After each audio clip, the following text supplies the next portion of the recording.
City అభివృద్ధి కోసమే మూసీ ప్రక్షాళన చేపట్టామన్నారు మంత్రి కోమటిరెడ్డి వెంకటరెడ్డి. మూసీ పరివాహక ప్రాంత ప్రజలను బీఆర్ఎస్ రెచ్చగొట్టి మానుకోవాలని హెచ్చరించారు. కాళేశ్వరం కట్టడం, కూలిపోవడం అన్నీ జరిగాయని ఆరోపించారు. ఇక మల్లన్న సాగర్ రైతులను బీఆర్ఎస్ పాలనలో అక్రమంగా నిర్బంధించి కేసులు పెట్టారన్నారు. నల్గొండ ప్రజలకు ఫ్లోరైడ్ మూసీ మురికి శాపంగా మారిందన్నారు. నల్గొండ జిల్లా అంటే కేసీఆర్ కు ఎందుకంత కక్ష అని ప్రశ్నించారు. ఉమ్మడి నల్గొండను మాజీ మంత్రి జగదీష్ రెడ్డి నాశనం చేశారని మండిపడ్డారు కోమటిరెడ్డి. నల్గొండ జిల్లాలో ఉన్నంత గ్రౌండ్ వాటర్లో ఫ్లోరైడ్ శాతం ప్రపంచంలోనే ఎక్కువ.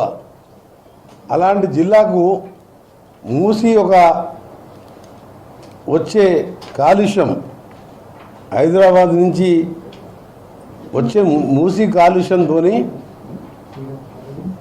లక్షలాది మంది ఈరోజు కింద ఫ్లోరైడ్, పైన మూసి, డ్రైనేజు, క్లీన్ చేయని ఎస్టీపీ లేక క్లీన్ చేయని వాటరు,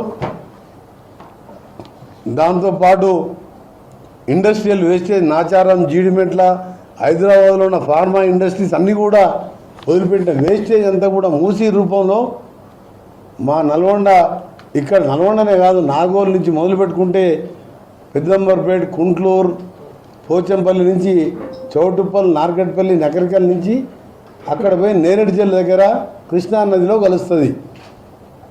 ఇదంతా విషపు నీళ్ళు. గతంలో మాదిరిగా మేము డ్రింకింగ్ వాటర్ గోదావరికి వెళ్ళి, హైదరాబాద్ డ్రింకింగ్ వాటర్ గోదావరికి వెళ్ళి తీసుకొచ్చిందే కాంగ్రెస్ ప్రభుత్వం.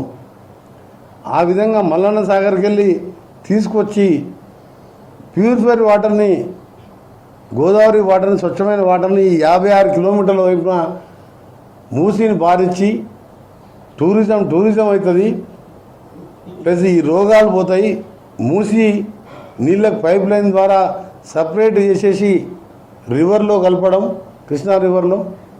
ఇంత మంచి కార్యక్రమం చేస్తుంటే మానవత్వం లేని ప్రతిపక్షాలు, ముఖ్యంగా టీఆర్ఎస్ పార్టీ, ఆ ప్రభుత్వానికి కానీ, ఆ ప్రభుత్వాది నేతలకు కానీ, అందులో మంచి పనిచేసిన ముఖ్యమంత్రి కానీ, మంత్రి కేటీఆర్ కానీ, హరీష్ రావు కానీ మానవత్వం లేదు వీళ్ళకు.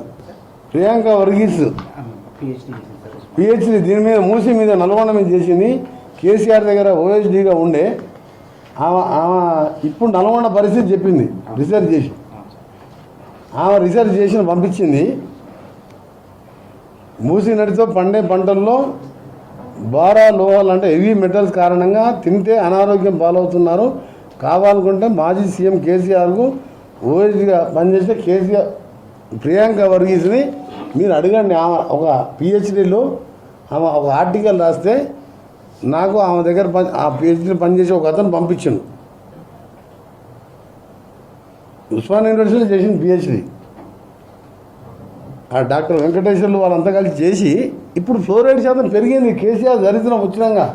అంతకుముందు మేము ఆర్డబ్ల్యూఎస్ డిపార్ట్మెంట్కి వెళ్ళి 1000 కోట్లు నేను రాజశేఖర రెడ్డి గారు, రాజీవ్ పల్లెపాట ఫస్ట్ పెట్టించిన, నా కాన్ఫిడెన్స్లో పెట్టించి 600 కోట్లు అనౌన్స్ చేసిన.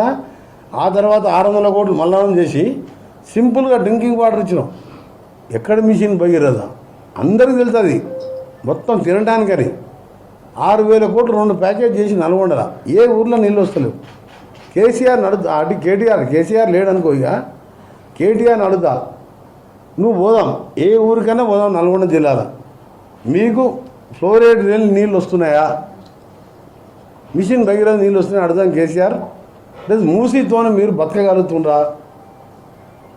ఎందుకు ఇంత నల్గొండ అంటే కోపం నీకు మొన్న ఒక సీట్ వచ్చింది, పనికిరాని మంత్రి, 10 ఏళ్ళు మంత్రిగా ఉండి 3000తో 4000తో గెలిచిండు. నీకు మళ్ళీసారి నల్గొండ వస్తే బీఆర్ఎస్ నాయకులకు ఇంత నాశనం చేసి ఇంకా వాళ్ళ దగ్గర పోయి డ్రామాలు ఆడుకుంటా మల్లన్న సాగర్ల పోలీసులతో ఎందుకు కొట్టించినావు నువ్వు?